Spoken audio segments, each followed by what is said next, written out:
Pengumuman penting dari Cikgu Debbie.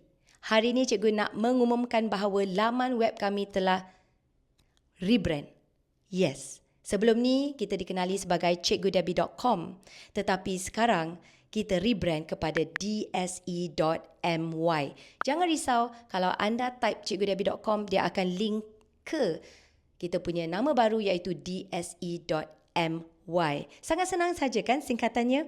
Okey, sebelum ini kita guna cikgudebbie.com, sekarang kita sudah permudahkan lagi. Dia punya nama dse.my. Ada yang tanya, apa itu DSE? DSE sebenarnya singkatan untuk nama saya, Debbie Soh, dan kita letak education. So Debbie Soh Education adalah platform online kami, di mana kami adalah pusat tuition online, platform tuition. Dan juga kita menjual buku Cikgu Debbie yang cikgu terbitkan, dan kita adalah official dealer untuk Casio Calculator Classwiz original. Korang boleh beli di laman web kami. Apa dia? dse.my. Alright, another pengumuman adalah pendaftaran untuk kelas online kami akan bermula dibuka esok 15 of November 2025. Dah buka untuk pendaftaran next year 2026. Jangan lupa untuk daftarkan diri kat mana? Laman web kami dse.my. Okay, the next one.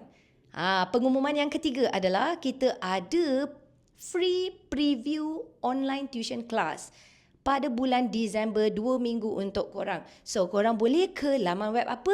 dse.my untuk dapatkan maklumat free class. Di sana korang boleh terus scan QR untuk masuk Zoom kelas kita. So, jangan lupa untuk masuk sebab tak perlu bayar yuran untuk free preview class ini.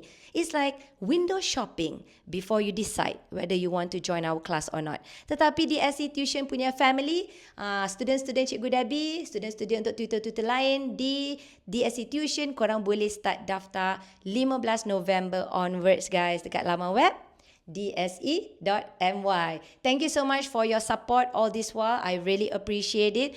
Really, really grateful. And our classes is for DLP and non-DLP students, so you guys are most welcome to join us.